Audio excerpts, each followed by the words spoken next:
Hello, Internet. My name is the Golden Stalfos, and today I need to talk about Dragon Ball Z Kakarot because I bought it and I played it, and it's a fucking scam. Okay, um, so first of all, let's be honest. This isn't a new game idea for the franchise. It's literally the same concept as Dragon Ball Z sagas, but instead of being mission based, it's got a hub world. That's it. Um, and I'm not convinced that the hub world adds anything of value. Um, the combat is probably smoother, although I wouldn't say it's better because you don't have combos and you don't organically unlock moves at your own pace the way you do in sagas. But but it is much smoother. You can warp around the room and block teleport and do your super moves and all that stuff. Um, for whatever reason, in the original game, you needed to press two buttons to charge ki, which is and and obviously it's an early PS2 title, so it's got some jank when it comes to movement, just in general.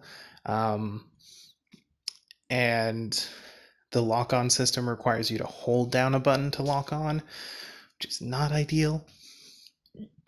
DBZ Kakarot uses auto lock-on, which is much better. Uh, but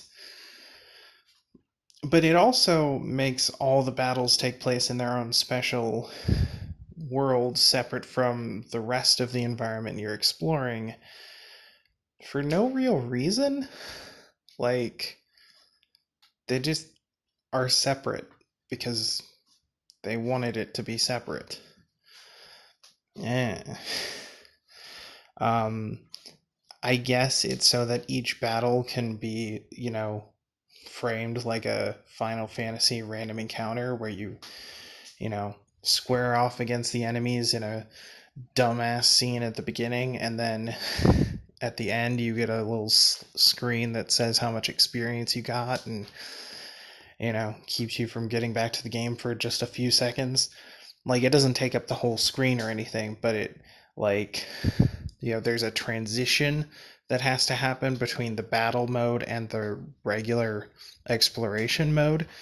So you have to pause for half a second while it goes through that transition. And it uses the flashy lights of the got exp thing to cover that up, kind of. I can still tell, but I was looking for it, so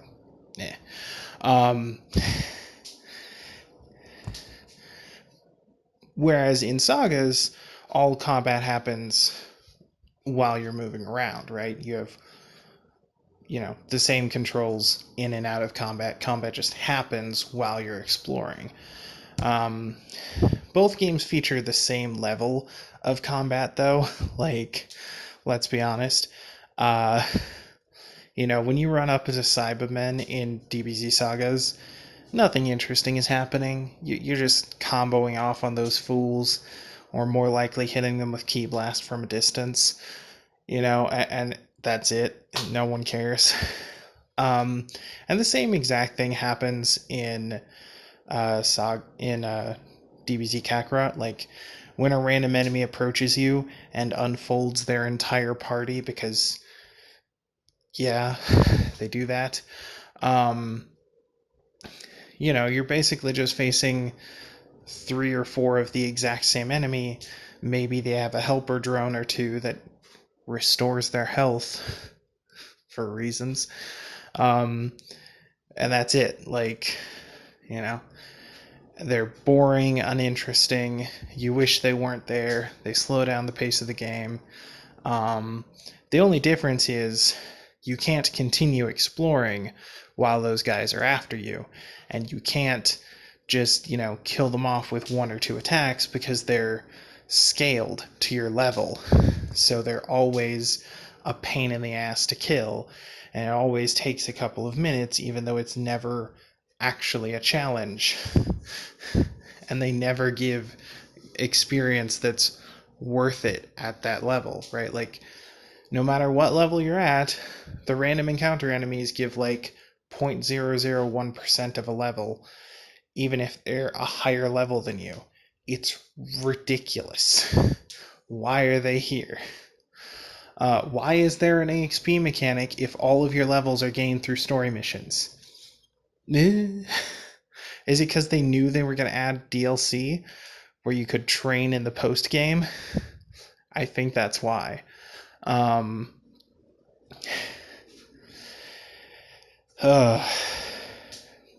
Believe it or not, DBZ Kakarot is more story focused and has a lot of like side stories, which obviously aren't in Sagas because Sagas just faithfully retells the story of Dragon Ball, but lets you play the role of our heroes as they fight various battles, right?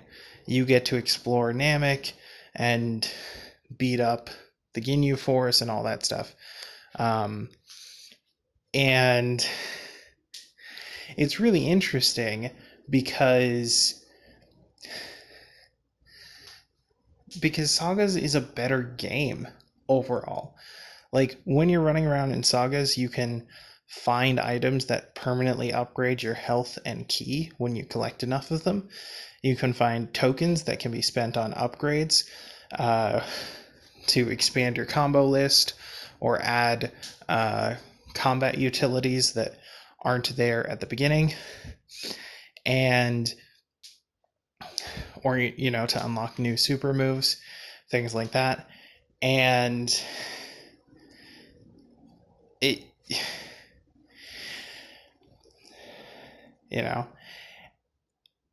and you can find the Dragon Balls, which is pretty cool thing to find. You can also do that in DBZ Kakarot though.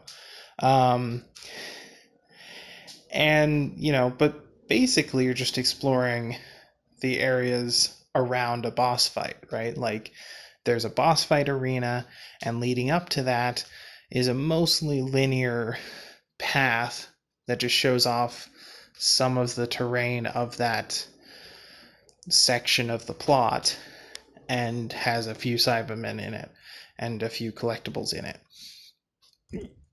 Now,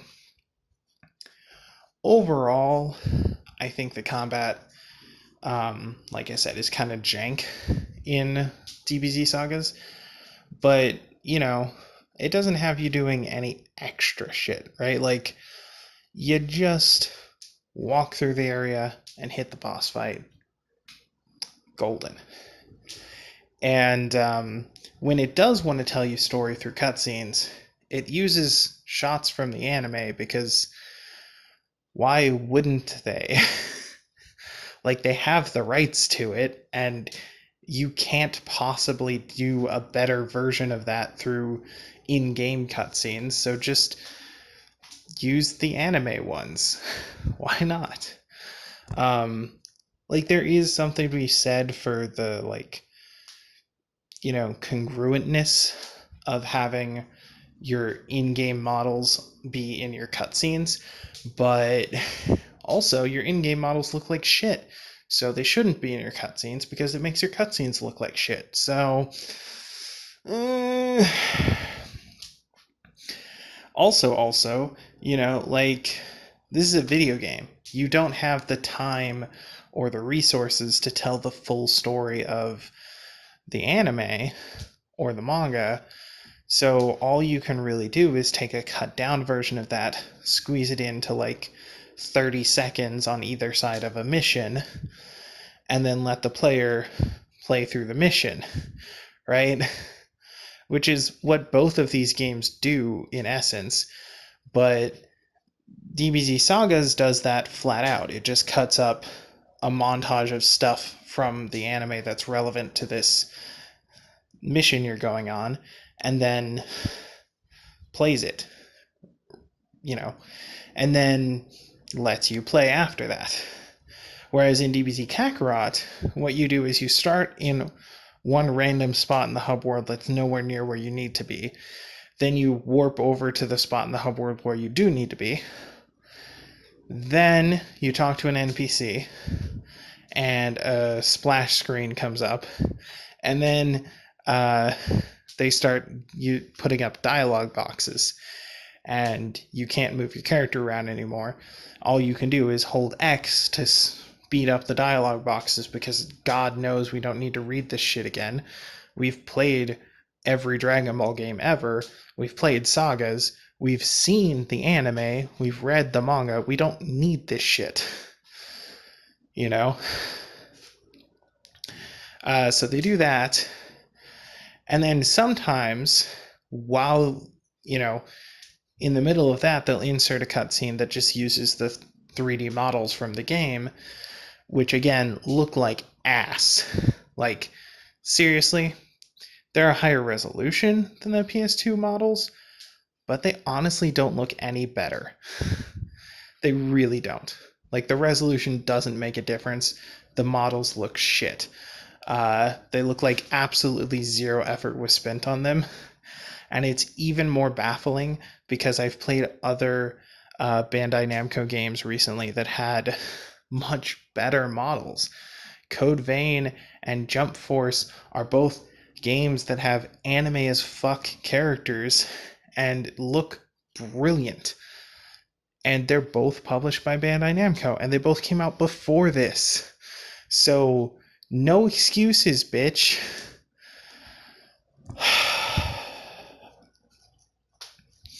Whatever.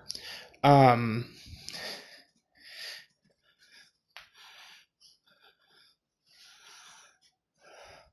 mean, I realize not every Bandai Namco game is, in-house development, and there probably are different studios at each of those 3 games, but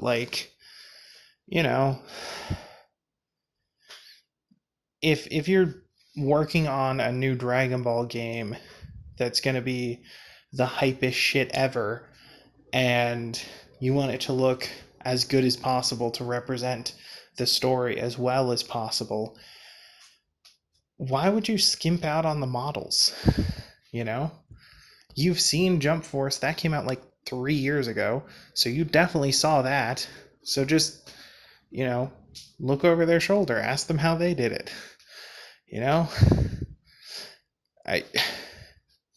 It's ridiculous. So all of that,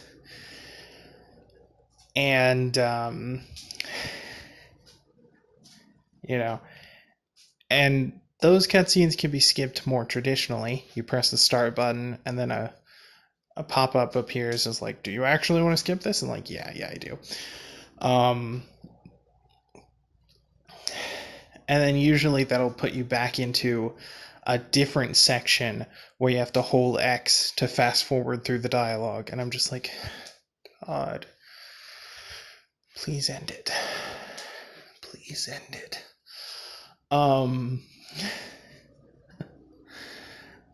And like, really the only worthwhile thing you do in the entire game is fight the bosses. But like I said, the combat isn't that amazing. It's okay, it's flashy, but I mean, all of the models in the game look kind of half-assed. Like, you got high resolutions, but that doesn't make the models inherently good. Like, the 3DS ports of Ocarina and Majora's Mask have higher resolution models, but they're on a shitty tiny 3DS screen, so they don't look good. I mean, I've seen some capture footage from when the game is emulated on a PC screen, and it actually does look really good. But I've also seen it played on a 3DS, and it looks like the assiest pile of ass I've ever assed.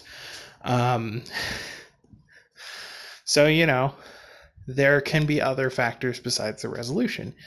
And I think one of those factors is whether or not they gave a shit when they were building the models, you know?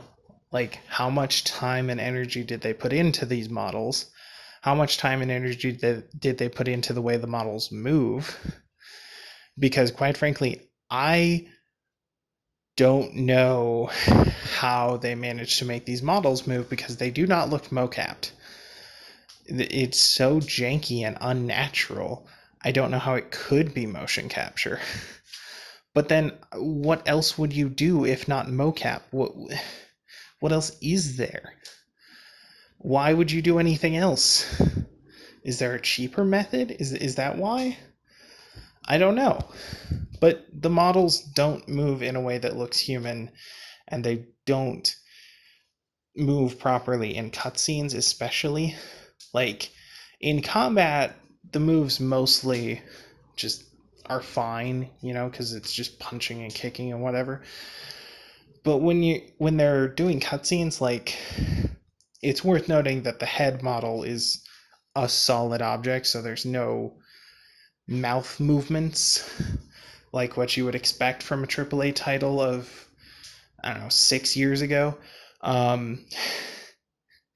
Like, seriously, just compare the character models here to the ones in any AAA release in the last, like, 7-8 years. I mean,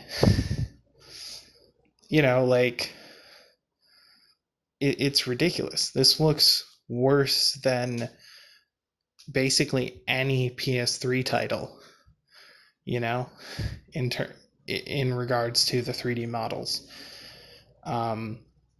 Especially in regards to how they interact in cutscenes, right? Like, Assassin's Creed Brotherhood from way back has infinitely better cutscenes, visually speaking, than this.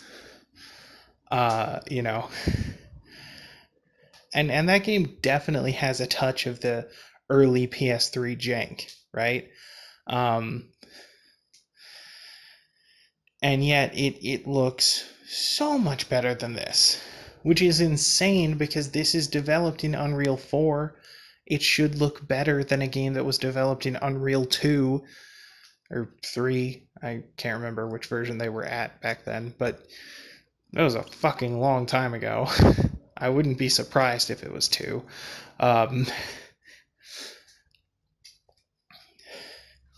It's insane to me.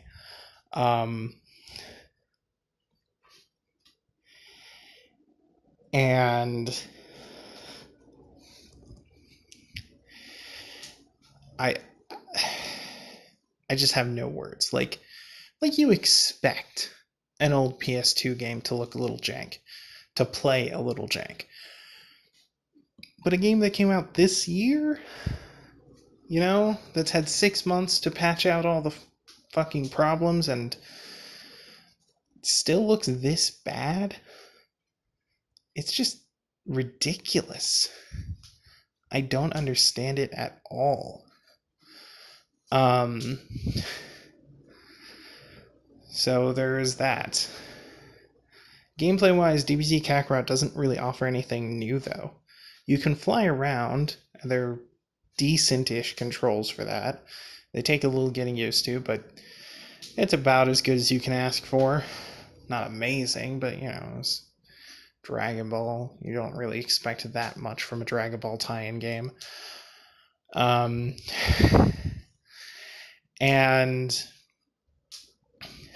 that's it. You can fly, you can drive cars for all the fucking good that does you. You can fight hologram enemies in the training mode, and you can fight regular enemies in the story mode. And you can fight worthless enemies while you're in the middle of doing fetch quests. Oh, and you can do fetch quests. And that is the entire gameplay. That's everything you can do. You can fight, you can fight, you can fight, you can fight, and you can do fetch quests that get interrupted by fighting. Hooray! But the thing is, like, the game doesn't have that good combat. Like, it's not Xenoverse. It's not, Budokai. It's not. It's just not that good, you know. And I don't know why. And also, like, since the last Dragon Ball game that came out, like 2 years ago or something, was a fighting game, like a 1v1 me bro fighting game, then one would expect that their next game would switch back to the RPG style. Because that's basically all they do, right? You have a fighting game to represent, Dragon Ball characters beating the shit out of each other, because that's what they do in the show anyway. Um, and that's cool, but it also means you can't do much with the story, and you can't really show the power difference in characters, because fighting games have to be fair, or at least fair-ish. And so what you do instead is sometimes you make a role-playing game. And they don't have a whole lot of the elements of a normal role-playing game, but they are. If you play Raging Blast or Xenoverse or whatever, you get in there. Sometimes you get to build your own character. In both the games I mentioned, you get to build your own character. But there are others where you don't. And you play through the story, right? And there are some of the games where you play through the story of the original Dragon Ball, some where you play through the story of Z, some where you play through both, some where you play through a completely unique story, like in Xenoverse. And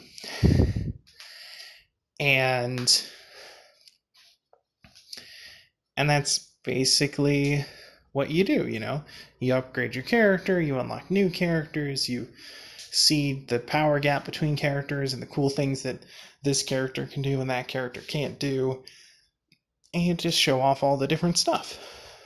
And this game kind of does that, but not really. Like, it is an RPG title, but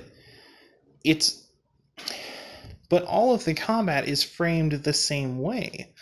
And it's all framed through air quotes fair fighting game mechanics. Except it's not really fair. The enemy always has a bunch of advantages, right? Like, boss enemies can do special super attacks that change the way you play the game, right? There's one move that Raditz does where he shoots huge beams of light out of his hands and does a big circle, and your range of movement is suddenly limited so that you have to be within that circle, and you have to dodge the beams by moving up and down, which is awkward as fuck. And a really jarring switch in the middle of a high action fight. There are some characters who will make a big explosion on the ground and you have to get out of its radius before it blows you up. There's some characters who will hit you with one move and then that automatically does a pre-animated combo sequence, and it's just like, ugh, God. So that's fun. Enemies also have the magical ability to just stop. When you're hitting them and damaging them, they'll just stop and turn red. And if you don't get away fast enough, then they'll hit you with a counterattack, no matter what. So they just can't be knocked down or stunned while they're doing this. So you just have to stop attacking them and get away, which is super fun. I definitely like having the flow of battle completely interrupted like that. Enemies also don't seem to need to charge their ki at all. I've seen enemies use literally 12 super attacks in a row and then immediately start that same string of super attacks right after they're finished with the first one, before I even have a chance to start attacking them. It's ridiculous.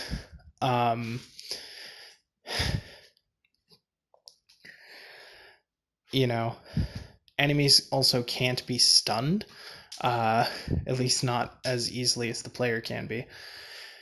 And if you're playing against a group of enemies, then they can stun lock you. So the way it works is anytime the player is doing anything or not doing anything, if you get hit by an attack, you stop whatever you're doing and waggle. And then if you hit by another attack while you're waggling, then that waggle is extended. And the longer this goes, and this can go on infinitely. There is no automatic break. There's no buttons you can push to get out of it. It completely disables all of your inputs while you're doing this. So you can literally be stun locked for minutes, which is especially frustrating if you're fighting enemies who don't even have the levels to damage you, right? Because it's level based. There are moments where you like completely power cliff enemies based on their level. So, if you're level 80 and all of your enemies are level 5, they'll do 1 damage, which is the minimum amount of damage per hit. But you have like 10 billion health, so it doesn't matter. But if you're up against 3 of those level 5 enemies, you can be stun locked for literally as long as the game feels like it. It's infuriating beyond any measure. So there's that. And then,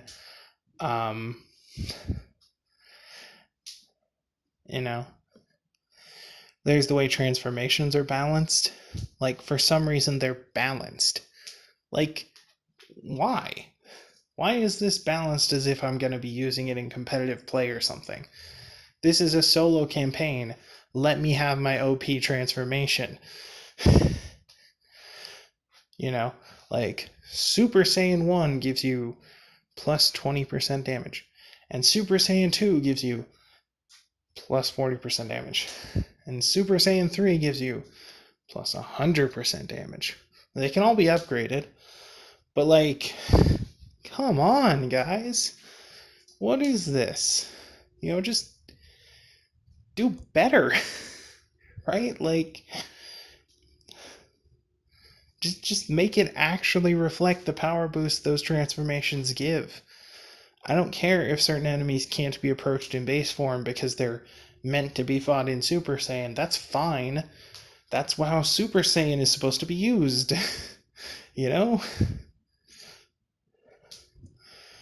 Naturally, it doesn't actually reflect the story very well. For example, you always play as characters who are the quote-unquote good guys in a scenario, and you always have to win a fight, no matter what. You fight Raditz 3 times as Goku at the very beginning of the game, instead of just once, which is ridiculous. There are cutscenes and movement in between each of those fights, so they are separate fights. It's stupid. But then as Goku, when you come down to interrupt the big punch up with Vegeta and Nappa, you have to have a full-on fight with Nappa. Like a full whole thing, and he does the same thing as every other enemy. He has special moves, he has all these advantages. Oh, I should have mentioned every single enemy, every single boss enemy has 5 health bars. So there's that. 5 fucking health bars. What? You're telling me that your version of the true story is when Goku comes in to make his triumphant return, he has to face down Nappa and tear through 5 of his health bars in a 10-minute long battle sequence where he takes tons of damage. That's what you're telling me? Because in the anime, he literally shows up, tells Nappa to shut the fuck up, and then beats his ass into the ground like you would not fucking believe for a solid 10 seconds before Vegeta steps in. Like, come on. What is this? And they do the same thing with every similar encounter. When Vegeta is facing Dodoria, like, that's not a fight. He literally just bitch slaps the dude, pulls his arms behind his back, and kills him. Like it's ridiculous. Um, when Goku comes in to face Raccoon, and he literally finishes the fight in one elbow, just in an instant, just like, shut the fuck up, bitch. I'm talking to my family. Like, but no, you have a full-fledged fight with Raccoon, and then you immediately have a full-fledged fight with Jason Birder, and you don't get to restore your health in between those fights, so fuck you. And it's just...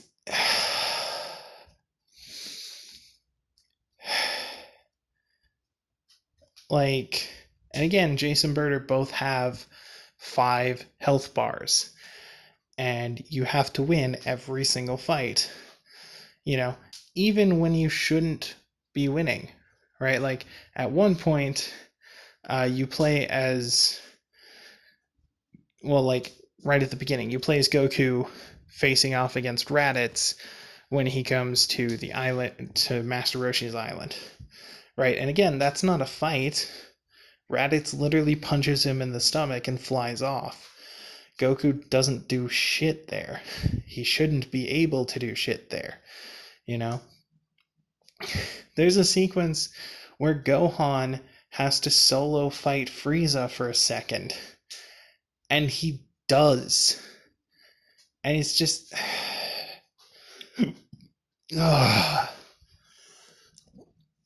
Also, the difficulty doesn't seem to be balanced at all. For a great example of this, the final fight of the main story is against Majin Buu. And it comes in like 3 phases. And phase 1 is Super Saiyan 3 Goku versus Majin Buu. And then phase 2 is Vegeta, when he's supposed to be distracting Majin Buu. Okay, cool.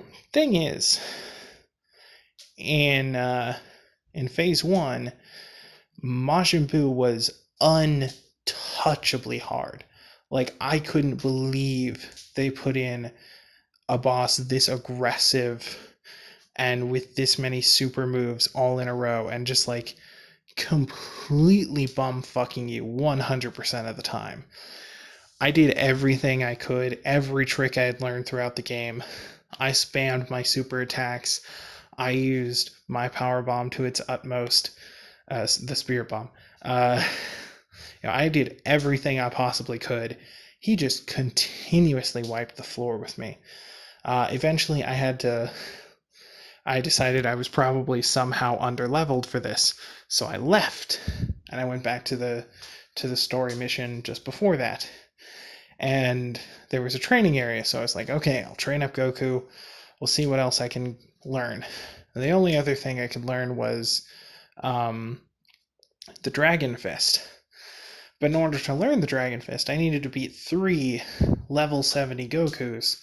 I was level 68. And that might not sound like a big disparity, but like in this game, a 2-level gap means you can't do shit to them. Your strongest attack will knock off maybe a 1/5 of their health bar if you're fucking lucky. And they have 5 health bars.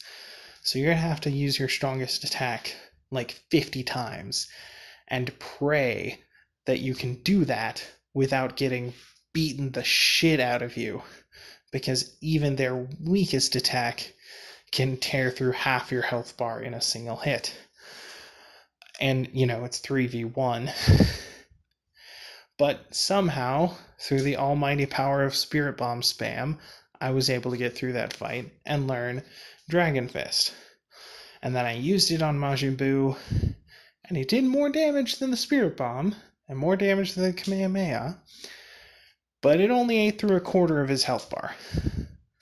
which meant I needed to do that 20 times to win the fight. I ended up having to mix in some other kinds of damage for a variety of reasons. I mean, the Dragon Fist isn't, the greatest move, as you would expect it to be, because it requires a big windup and uses up a ton of ki, and again, doesn't do that much damage in the fight. And I was just suffering through it so hard. It was such a fucking slog. When I finally won, I got through with like just the barest sliver of health left. And I'd been going at that boss for like 2 hours straight. And it was like the first mission in the entire game where I got a B rank instead of an A or an S rank. So either the ranking system is really shit, or I'm actually secretly much better at the game than I think I am. Not sure, really. But yeah. So then after that, you go into phase 2 with Vegeta. And when I entered the arena with Vegeta, I was like, oh god, this is going to be so much worse. Like, Vegeta's a lower level than Goku, and he doesn't have anything that, took as much effort to get as the Dragon Fist, so I probably won't have a good time here. But he does have the Final Flash, and the Big Bang attack, which is pretty analogous to the Spirit Bomb in terms of, like, doing a big AoE thing and pushing the enemy away. So I figured I'd just spam Big Bang attack and try my best to keep my distance and charge up, and I'll be fucking damned, but the Big Bang attack just ate away at Boo's health bar like nobody's fucking business. They cost half as much as the Spirit Bomb, and they can be fired off so much faster. I could fire 3 of them without needing to recharge Vegeta's ki, and they just tore ass through Majin Buu.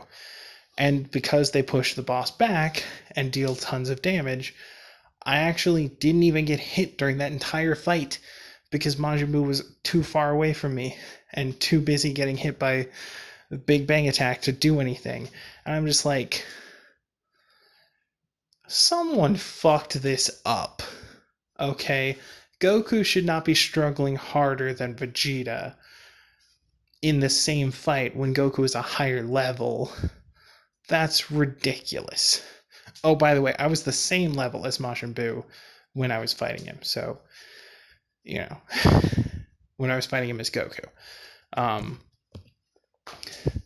So there wasn't like a damage difference because of the level gap. It was just because Majin Buu was poorly balanced. But like going from, having to careful work your way around and desperately try to use the Dragon Fist in the one moment it's available, and then spam avoid everything and just learn the boss inside out and backwards so fucking hard, to just charge ki, use attack, charge ki, use attack, charge ki, use attack. Like, it's insulting. Honestly, it's insulting that Vegeta can do that and Goku can't. When, clearly in this fight in the anime, Vegeta was having his ass handed to him on a silver fucking platter, much more so than Goku was. Goku was having a pretty even fight, It's infuriating. So they're not using this format to properly tell the story of the original because the cutscenes they have look like ass, and the in-game storytelling isn't reflective of the actual events of the plot. And, they add a bunch of random bullshit where you do side quests to find random crap on the ground and bring it back to someone. Like, not even kidding, that's literally a third of your missions are go to a place, look for the shiny purple orb, pick it up off the ground, Oh, the shiny purple orb is the thing you needed. Fly back, talk to the person, complete quest. It's stupid. So stupid. Um, so Sagas is definitely the better game in terms of telling the Dragon Ball story and in terms of not having meaningless bullshit that doesn't, uh, contribute to your experience of the game or your experience of the story. And honestly, I would say it has a better upgrade system too because it's more organic and simple. Like it has room for improvement, sure, but like I didn't use the community board mechanic very much. Like I tried to at the beginning. I tried to arrange all the pieces and get the perfect setup but what I found is that I was rearranging my setup every like 2 hours and that none of them was really getting me any further than the previous ones and that the bonuses they gave me were incredibly small and thus not worth it. So I stopped doing that. And I was able to get through the rest of the game without using the community board feature at all, so clearly it's not that important. Um, as for the level up system, it might as well not exist. You basically only get levels from story missions, and occasionally, if you do enough side quests, you'll get an extra level. But, because you mostly level up from story missions, I'm not convinced that you actually get an extra level so much as you get, like if I'm level 14 and then I complete a story mission or a side mission that brings me up to 15, and then I complete a story mission that brings me up to 18. Was that story mission always going to take me to 18? Or would it have taken me to 17 and I got an extra level? I don't know, right? I don't know if it actually makes a difference in your level or not. And that's really sad and really shows how poorly this level mechanic is, explained to the audience. It's also worth noting that alongside the level mechanic is basically a skill tree for your attacks, where you can upgrade your attacks and unlock new ones.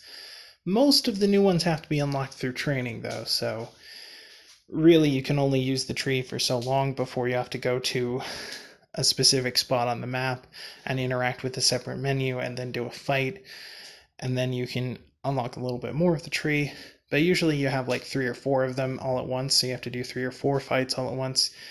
And it's just a big pain in the ass. Like it's cool to get better moves and be more powerful, but like aside from that one instance against Kid Buu, I'm not convinced that it really makes a huge difference over just, going with the plot. Which sucks like a lot. It really, really sucks.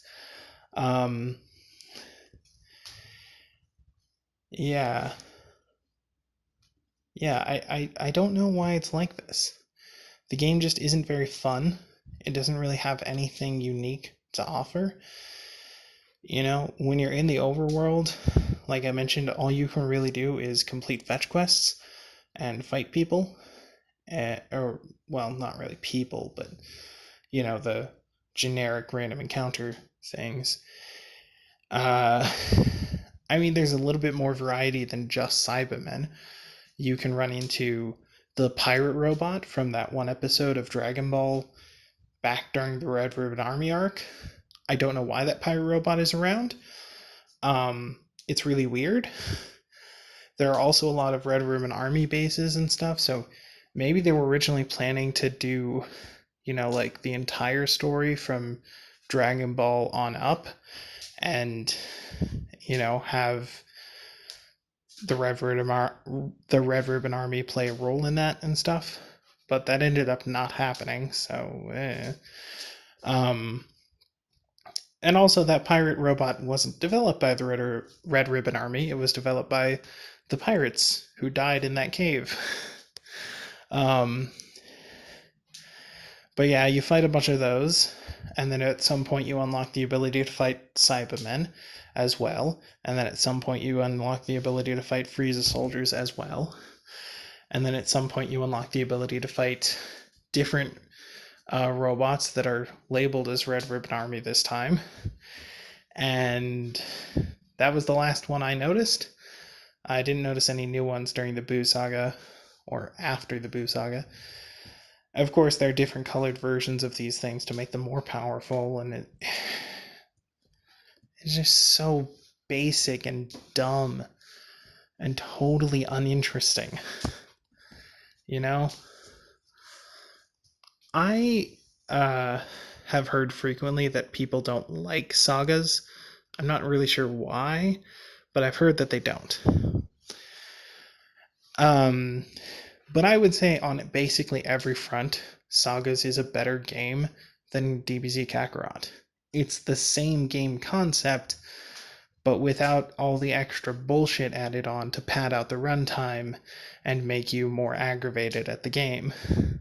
Yes, it has that good old PS2 jank, but, you know, this thing is equally shitty to look at and also has some jank somehow. I actually ran into a, a pretty terrible glitch while I was playing the game. So, one of the things you can do is you can hang out in Bulma's house and talk to this lady who, if I'm up to date on my non-canon stuff, is an android. And you talk to her, and she gives you a separate training room that's special and does special things. And you can get it upgraded if you give her materials, so it can do more things, right? And so I played through a lot of the game, and then eventually I was playing as Gohan, I think just after the Cell games. And I was like, I want to dick around in the training room for a while. Why not? And so I went in there, and I completed the first training mission, and I had a victory, and I completed it, and it was good. And I got the power-up thing. And I tried to complete the second mission, and I did complete it, and then it played a scene of the lady saying the same thing she said after I succeeded the first time, and then the game froze. I was like, oh, cool. A total game crash in a game that came out 6 months ago in 2020. Yay. Like this isn't even, oh, they've released it unfinished and didn't patch. But they didn't patch it for 6 months. How do you miss that? Alright, but anyway, I came back later on during that chapter to recreate it and see if I could maybe avoid it. So first I tried doing some of the other missions that I had already unlocked, because I thought, maybe it's just one of them is bugged if I do this one first or something. But no, it kept happening. And so then I thought, well, maybe I'm only supposed to be able to complete one of them per character, and that's why it's bugging out. So I tried completing them as different characters. I tried tons of different setups for my party. And every single time the game crashed. And I was just like, wow, this is really shit. I can't believe this is still in here. And so after I'd closed my game for like the 80th time because it kept crashing, I went to click on it on Steam, and try to see if I could like report a bug to the developer or something. And Steam does have a function where it says support report a bug. So I tried to do that, and then Steam was like, hey, actually, we don't own this game, so you should probably report it to the developer. And I'm like, yeah, no shit. That's what I was trying to do. I thought you were going to handle that as a third-party go-between, but fine. And so just put up a splash screen that showed, like, the name of the company and didn't even link to their support page or anything. And I'm just like, yeah, I already knew it was made by Bandai Namco, but thanks. Um, and so I just Googled Bandai Namco support and found it, and I tried looking through the lists of things for DBZ Kakarot. I couldn't find anything related to my glitch, although I did find several people asking, how the fuck do you travel to other parts of the world? I'm so confused. Which, kind of indicates that it's not very well told to the player. I myself struggled with that for a few minutes at the start, because like one of the first things it does, and it does this constantly throughout the game, is it puts you down in one part of the world, plays a cutscene, ends the cutscene, puts you in the world, and says, here's your mission objective. And your mission objective is just like up in the corner in little tiny font, and it says, navigate to a different place on the world map. Right? Like I was in the desert area and it was like, navigate to Kame House on the world map. I'm like, how the fuck do I do that? So I open up my map, I'm looking around at it, and I don't see any way to get to Kame House from where I am. And I see off in the corner, oh, once you've opened your map in a menu, then you can press another button to open the world map. Okay. And so then you can teleport to the place you need to be. But for some reason, like, this is constant throughout the game. Like, it will take you from a cutscene, warp you to a place you weren't that is different from where you were when you started that cutscene, then plop you into the game world and say, your next objective is to warp to this place. Why didn't you just fucking take me to that place, you dumbass? What are you doing? Are you trying to confuse players so they spend more time bumbling around? Jesus Christ. But anyway, I didn't see any problems related to the training room, so I said, I'll just open a support ticket. I was trying to be a good game citizen and report a bug so that it could be fixed, And when I tried to create a support ticket, they were like, hey, in order to create a support ticket, you need to sign into our online service. I'm like, what? What? You want me to sign into the Bandai Namco fan club? You fucking asshat? Are you insane? Are you fucking crazy? Go fucking die. So I closed the page without reporting the problem because I'm not signing up for their bullshit mailing list nonsense just so I can tell them their game is broken. Like, Jesus Christ, Bandai. Get your shit together. But no, like, your support page shouldn't be locked behind memberships. That makes no sense. People who play your games are not necessarily devoted enough to be members of your website.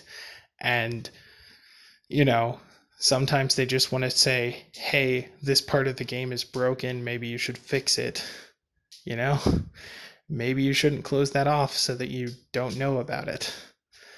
But anyway, later on in the story, like after I'd beaten the game, I was able to go back to the training room and it didn't crash. So I don't know what the bug was. Maybe it was just that one particular part of the story or something, but it was bugged. So yeah, that is this game in a nutshell. a stupid game breaking bug that is so far off to the side that you can beat the game without ever coming across it, and a support system that won't even let you report that bug, and it all wrapped up in a shell that looks like complete ass. So, yeah. And I don't think it's unfair to say it looks like ass. I will wholeheartedly stand by that statement. Compare it to Code Vein, compare it to Jump Force, you know, compare it to fucking AC Brotherhood. I I'm sorry. It looks like ass. The characters don't talk during cutscenes like they're supposed to. All of the animations of characters like walking and talking and moving basically don't exist. They're just gross and indescribably bad. And so if you are a huge fan of Dragon Ball and you really really wanted a Dragon Ball game where you could go through the entire story and play through the fight sequences yourself and feel the true power of Super Saiyan and have upgrade mechanics and cool you know things to collect and a little Cyberman dudes to fight, then play DBZ Sagas. It's a PS2 game. It's been around for a while. It's kind of jank, but it's way better than this shit. So that's my review. Thanks for watching, and I'll see you in the next life. Laters.